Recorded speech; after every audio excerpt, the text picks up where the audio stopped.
The Orlando Magic are actually having a pretty good shooting month.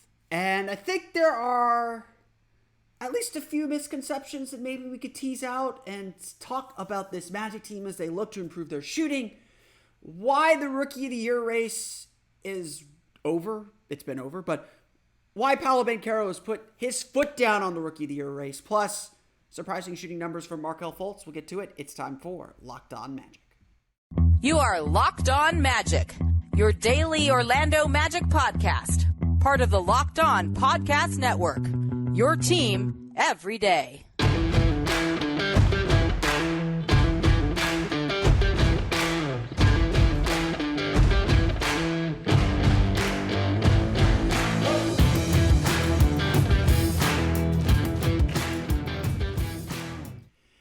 And you are indeed Locked On Magic. Today is March 31st, 2023.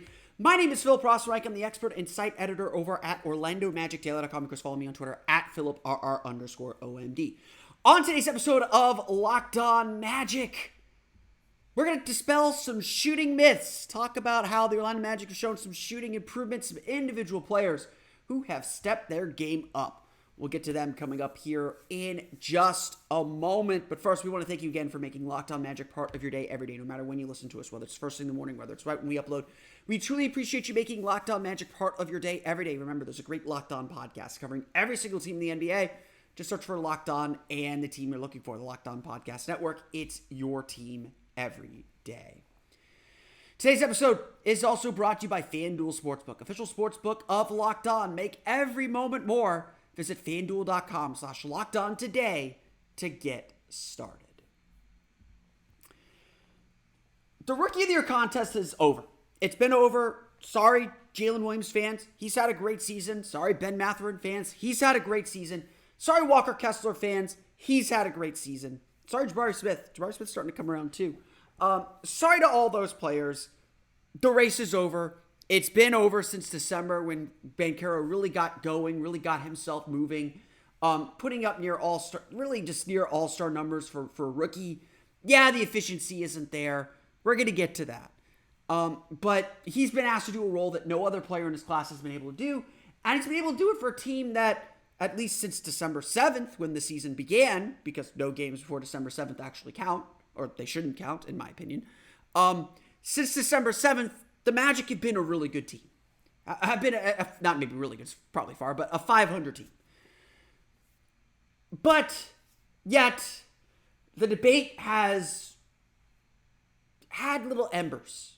I don't want to say it's raged on because even among the national media that, are trying to pump up Jalen Williams and say like, hey, there are other good rookies besides Paolo. Jalen Williams is having a great year. The way that he's developed, the way that he's come on strong later in the season is certainly impressive. And again, please do not take this as me saying that no other rookies had a good year. This has been a great rookie class. There have been lots of great rookie performances. I'm excited for Jalen Williams' future. I'm excited for Ben Mathurin's future. I'm excited for Jabari Smith and Walker Kessler, eventually Chet Holmgren. There's still a lot of guys to be excited about from this class. Paolo Banchero's just had the better season, the better year. And of course, I told this to people all the time when Magic players don't win Rookie of the Year. You don't draft a player for his rookie year. You draft a player for his entire career. But the embers of this ridiculous Rookie of the Year discussion, again, got to get our clicks. I get it. I'm in the business too. But so much of, I think, this Rookie of the Year conversation was brought on by the fact that Paolo Banchero just had a god-awful February shooting the ball. Paolo Banchero was not known as a three-point shooter entering the NBA, but the fact that he went 1 for 32 or 1 for 33 from beyond the arc in February, yeah, that didn't sit well. And look, he had a season-low 16.6 points per game in February. He definitely let the door creep open ever so slightly for this conversation to wedge its way in. I'm not going to sit here and deny that. He was not good in February. No rookie. All rookies suck. All rookies are terrible. But Paolo Banchero was not good in February. And his shooting was a big part of it. Yes, he could still get to the line. Yes, he's still scoring. He's still getting his shots. But adding that three-point shot is going to change his game. And that's where the Magic have found something different in March. March has been almost a completely different story for Banchero. And look, it's not like he's suddenly become this dynamic three-point shooter, and it's not like he still doesn't have flaws and faults that he has to work on and improve. But Banchero has started to show that potential as a shooter that continues to make him such an interesting prospect moving forward. A player that still has a wide space for him to continue to grow. Let's go through the numbers. In March, where he hasn't missed any games, Paolo Banchero is shooting 19 for 51 from beyond the arc. That's 37.3%. For the season, Banchero is shooting 29.2% from deep. Certainly some of this could be a flash in the pan. It could be anything. He's a rookie. The possibilities are endless. But having a player who's able to shoot threes at this level is encouraging. And Banchero's been getting it done in some really fun ways. You look at the numbers a little bit deeper. Banchero's been assisted on, I believe it's 15 of those 19 three-point makes. So again, just a lot of this is coming off of ball movement, which is just fantastic to see. That's what you want to see. If 15 of his 19 three-pointers are assisted, that's a good sign. For the year, he's been assisted on 56 of his 80 three-point attempts. Three-point makes. 70%. But where he's really improved is just simply in making these shots. For the year, he's shooting 20.5% on his threes above the break. In March, he's shooting 13 of 42, 31% on his threes above the break. Again, not blowing you away, not saying like, oh, Paolo Banchero is suddenly this ace three-point shooter, but a significant improvement nonetheless. Perhaps an area where he is underutilized in a place that he can continue to grow. He's made 6 of his 8 shots from the corners, 4 or 5 from the left corner specifically. Whereas for the season, let me pull up my stats here. For the season, he's shooting 12 for 34, 35.3% from the corners. Again, an area where perhaps the Magic could use him a little bit more, trying finding him in those corners. Now look, again, Paolo Banchero's game isn't predicated on his three-point shot. And again, we will always preface this to say the Magic are desperate for more shooting. And part of that equation is Paolo Banchero becoming a better three-point shooter, becoming a more reliable three-point shooter. That's so much of this equation. But Banchero doesn't have to be a 40% three-point shooter. He doesn't have to be 37, 38%. He just can't be 29. If he can get to 33, 34, 35%, that's going to be enough to keep defenses honest. That's going to be enough to hold defenses accountable for leaving him open on the perimeter and give everyone else the space they need, because you can't close out too hard on Banchero because he'll drive right by you, he'll get to the basket, he'll get to the foul line. He's just so smart at drawing fouls. And certainly part of why Banchero's efficiency hasn't quite caught up, or why he had a better true shooting percentage in December, is his free throw attempts are way down. He's shooting maybe 6 or 7 three-point attempts instead of 7 or 8, which is a pretty significant drop, which is a pretty big deal. Again, some of that is maybe a lack of respect. Maybe some of that is Banchero settling for jumpers a little bit more. He's always believed he's a jump shooter. He's obviously been through a physically grueling season for the first time. It would not surprise me if the numbers do indeed show that Banchero is shooting more jumpers than ever. But even with his mid-range jumpers, he is shooting so much better. In March, Banchero is shooting 19 for 47 from the mid-range. That's 40.4%. Again, not a great number, but for mid-range shooting, actually, that is a pretty good number. That is actually a really, really solid number. For the season on mid-range jumpers, let me just update my stats here to reflect that. For the season on mid-range jumpers, again, this is all according to NBA.com, he's shooting 38.3%. Considering the volume of his shots, a 2 percentage point rise is a pretty significant deal. Where Banchero struggled in March is in the paint in the restricted area, shooting 62% in the restricted area this year. Certainly really strong, but could be better. Could continue to get better. You want to be in the mid 60s. 62 is really good for a rookie. But he's shooting 56% in March. So he's missed a lot of, if anything, the issue in March is he's been missing shots around the basket and making his shots on the perimeter a lot more. At the end of the day, again, rookies are awful. Rookies are almost always bad. They don't know what they're doing. They don't have respect to the officials. They're figuring everything out for the first time. And so it's really important to remember, just like with all the other rookies, this is essentially the worst version of them.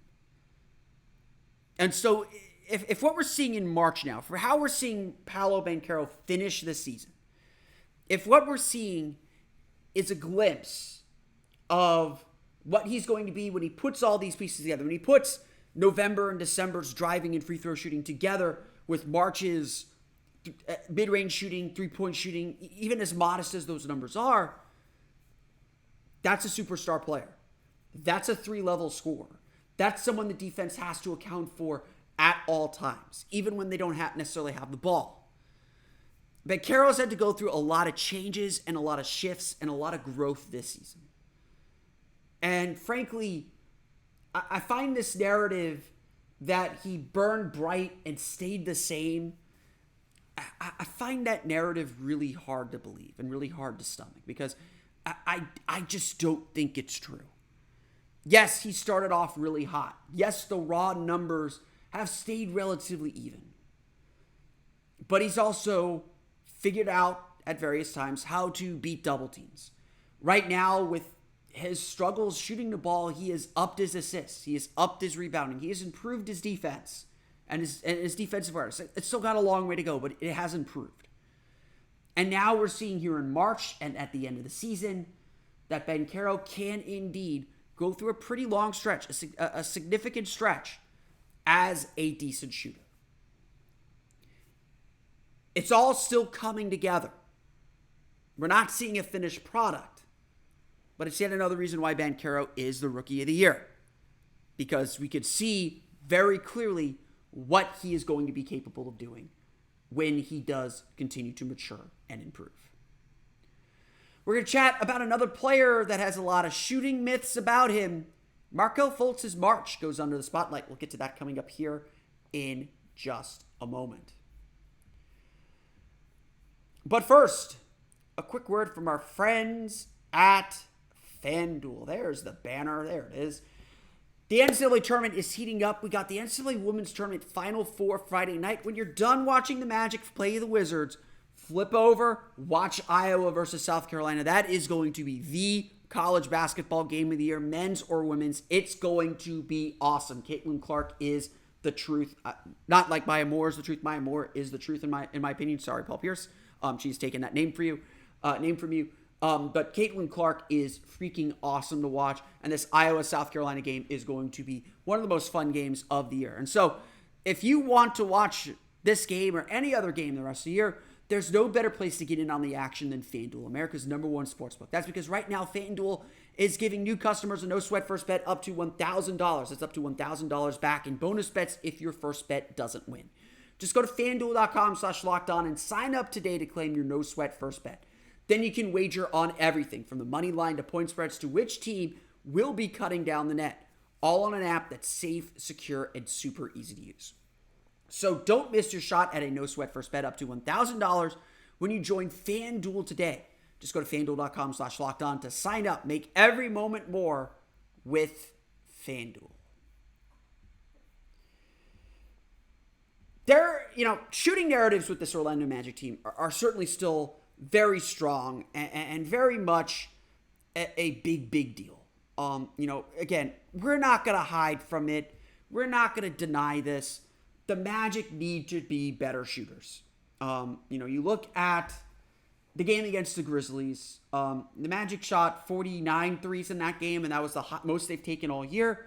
And all of us understood that was way too many. And I think for most teams, that would be way too many. But as you go back and look at the tape, it's very much clear that The Grizzlies were really focused on locking down the paint. They wanted the Magic to shoot those threes, and the Magic got a lot of good looks and missed a lot of good looks. They took what the defense gave them, they executed their game plan, and they missed a lot of shots. That's been the story throughout the year. The Magic are a low-volume three-point shooting team, and that has, frankly, not changed. It's something that I think we all understand has to be something this team continues to improve. You can be a low-volume three-point shooting team. The Denver Nuggets, like the Orlando Magic, do not take a lot of threes per game, but they shoot like 40% on their threes. That's the big difference. You can't be a middling team in three-point makes and a low team on three-point attempts. You're just going to get beat out so many times. And so I'm not sitting here saying with these numbers that I'm giving you that the Magic are somehow not already a shooting team and they just don't know it. No, the Magic have to find shooting. They need three-point shooters. They need some gravity. They need guys that will put the ball in the basket, because at the end of the day, that's what's going to win you games. And the Magic have done well at various parts of the season to find a way to make up for this difference, to make up for this gap. Even though they give up a ton of three-pointers, the three-point attempts themselves, they found ways to kind of make up, but it is very clearly an uphill climb. The three-point shot is a cheat code. The three-point shot is the shortcut. Unfortunately, it's essential now. It's no longer the shortcut. It's the path you have to walk. And the Magic certainly need more threes. But I bring up these numbers because I do think it is important to note where the Magic are strongest and where the Magic have advantages or where narratives are just flat out wrong. And I think no player exemplifies how the shooting narrative is wrong than Markelle Fultz. Yes, Markelle Fultz does not take a lot of threes. He's 22 for 79 on three-pointers for the season, 27.8%. It's not great. However, Fultz is efficient from almost everywhere else on the floor. He's shooting 50.5% from the floor with a 52.2% effective field goal percentage. So those threes do help just a little. He's shooting 63.8% in the restricted area. Remember, I said Paolo Banchero's up at 62. So Paolo Banchero's a big. Fultz for the season is shooting 63.8% in the restricted area. He's shooting 50.6% in the paint outside the restricted area. And he's shooting 42.2% on mid-range jumpers. 65 for 154 on mid-range jumpers. Mid-range jumpers are that's 42.2%. Those are the least efficient shots in the game. You typically see players under 40%. The elite players are shooting mid-40s. And so Fultz, not quite elite at mid-range jump shooting, but certainly very, very, very good. Those are his season numbers, though. And in March, he has been absolutely outstanding. Markelle Fultz has had a fantastic March run this year. And I want to make sure I pull up his stats here, so give me a sec to grab his March stats here. So if I skid out while my computer is loading a new site here, give me 1 second. In March, Markelle Fultz is averaging 16 points per game, 6.5 assists per game, 4.1 rebounds per game, shooting 51.7% from the floor with a 56.7% true shooting percentage. That's actually down. In February and January, he had a 58.1 true shooting percentage. Some of that, I think, is just, his three-point shooting has been off 20.8%. He's also taken more threes in March than any month besides December. He was 9 for 24 on threes in December. He is 5 for 24. And to me, that's just a sign of his shooting confidence. When you look at just his March numbers, though, he's shooting 69.8% at the rim, 52.2%, 24 for 46 in the paint, non-restricted area, and 42.6% in the mid-range. Again, the volume's up. He's scoring more. A lot of that is his ability to get right to the basket, but he is still as deadly as ever from the mid-range, 20 for 47. Now, like I said, the NBA has de-emphasized mid-range shooting. And honestly, it's a good reason. We're celebrating Markelle Fultz shooting 42.7%. Again, saying that's not elite, but it is above average. Shooting from the mid-range. It is an inefficient shot. It is a difficult shot, and it does not give you the added benefit of the three-pointer. That's why so many of the offenses are geared toward two shots. At the rim, free throws, or at the rim, getting to the foul line, or three-point shots. Those are the three shots most NBA offenses are looking for. Those aren't the shots Fultz looks for. because Fultz isn't a great three-point shooter, but he's able to get to the basket and he's able to hit that mid-range jumper with some efficiency. Now, why is this important? Why is this a good sign for the team? Well, it's not helping them a ton right now. And look, again, the Magic need three-point shooting. They need it desperately. But the kind of shots that Markelle Fultz is taking, the kind of shots that Paolo Banchero takes, those are the kind of shots that you're going to get in the playoffs. At the end of the day, what the Magic are gearing up for, what the Magic are somewhat focused on, is being not just a good regular season team, but being a team that can get comfortable shots in the playoffs. Most of the time, teams are happy to let you shoot mid-range jumpers. But come playoff time, those are the shots that determine whether you win or lose ball games, because it's much more difficult to get those open threes, to get those shots at the rim, to get to the foul line in the postseason. It's really hard because teams hone in on those, and the thing they give up is mid-range jumpers. That's not to say I think that honestly, I think so much of the Magic's offense is built toward what they're going to be and what they're going to need to be when they get to playoff basketball. I really believe that. And it's one of the things I'm really excited about with this offense. I think Jamal Mosley runs some really good stuff. I think he gives his players a lot of control and power to make decisions. And I think that unpredictability and the team's willingness to take some of these mid-range jumpers is ultimately going to help them when they get into pressure playoff games. Now, they're going to have to make some threes, obviously. The offensive efficiency is going to have to improve. That stuff's going to get added in, I think. But the base of what the Magic are doing is geared toward the playoffs. And honestly, a lot of the stuff Markelle Fultz does offensively is geared toward playoff success. Put the ball in his hands. He's going to be able to create a shot for himself. He's going to be able to keep the defense off balance. They're going to be happy to let him shoot threes, but he's so good at creating space and getting into that mid-range jumper that it's something that the defenses are like, okay, I'm okay giving that up, but you make enough of them, you defend well enough, you get out in transition enough, you make enough threes. Those mid-range jumpers really determine games. And so I honestly, I'm honestly saying this, I think the Magic shooting is not as bad as people think. Their three-point shooting is. And they've got to find a way to get that volume up. And they got to find a way to be a little bit more efficient and just be a little bit more threatening from beyond the arc. They don't have to shoot 37, 38, 39, 43s. If they can get up, they're shooting, I think they're averaging 32 threes per game right now. If they can get up to 35, 34 even next season and making one or two more making two or three more threes, getting that percentage, I think they're 34%. Get that percentage as a team to 35, 36%. That's going to be the difference between being the bottom 10 offense they are right now, for the season at least, and being a top half offense, a passable offense, and an offense that's going to provide some problems and be a little bit dangerous when we get into the playoffs and when we get into these kind of slow down games and these slower games that the playoffs end up being. I think March has been a really good month for the Magic. Besides the win-loss column and some of the struggles they've had, they've really found some stuff offensively. They really found their rhythm offensively. They really kind of hit the turbo on a lot of the things that they're going to be able to do to be successful in this league. I really, really like what the Magic have done and how the Magic are developing. And I think we're going to look back at this month of March, the way Markelle's played, the way Paolo's played, the way a lot of players have played to finish the season. I think we're going to look back at it as a little bit of a turning point and a kickstart for what should be a big revival offensively this offseason. When we get back, because I'm going to put the ad here in a minute, when we get back, big game Friday, the Orlando Magic against the Washington Wizards. What the Magic have to do to win these next two games coming up in just a moment. So, the Orlando Magic take on the Washington Wizards on Friday night in Washington, D.C. It's a chance to split the season series with the Wizards, if that still matters.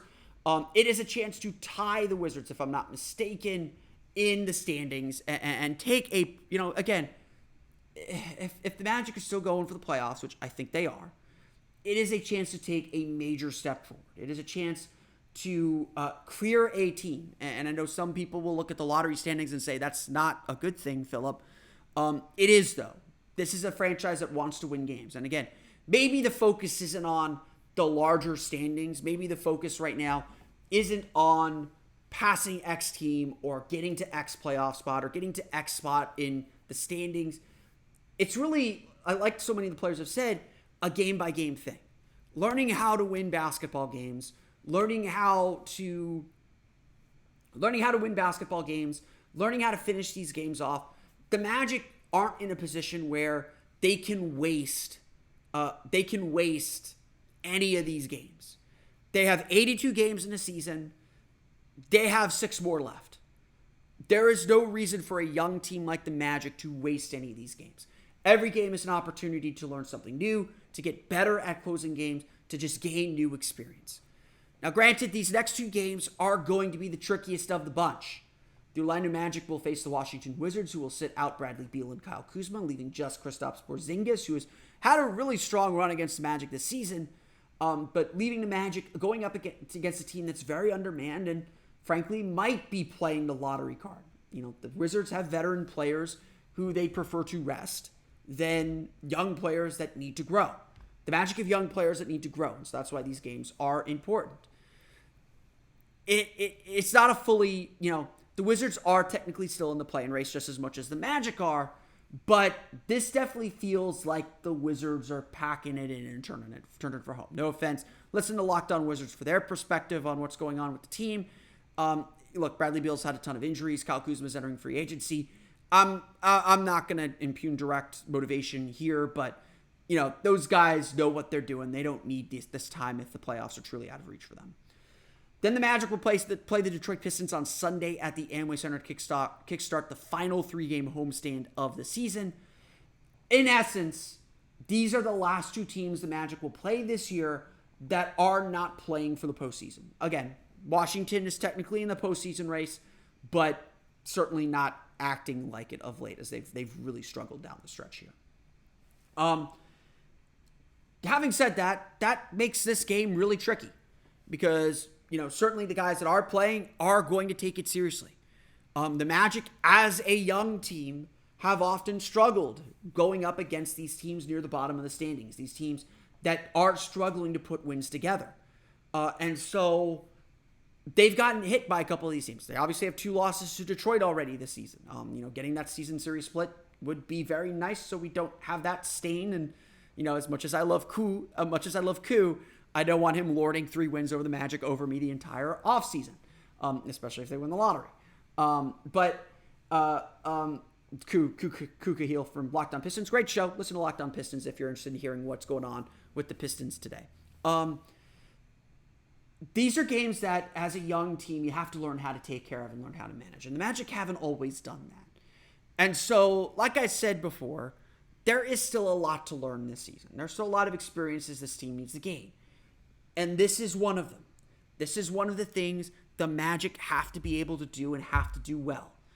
They have to close this game out. They have to win these games. They have to, I don't want to say dominate these games, but they need to control these games. The way the Magic played against the Wizards last week is exactly what they need to do this time around too.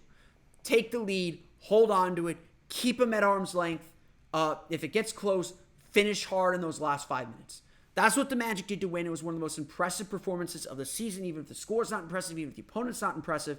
The ability to close that game out the way that the Magic did was really impressive and a great sign of growth. That means nothing if you don't do it again, if you aren't able to carry it over, and especially to do it on the road. We know Markelle Fultz is going to show up. He always shows up big when they play at Washington, D.C. We'll see who else shows up and what else the Magic are able to do. The Magic should win this game.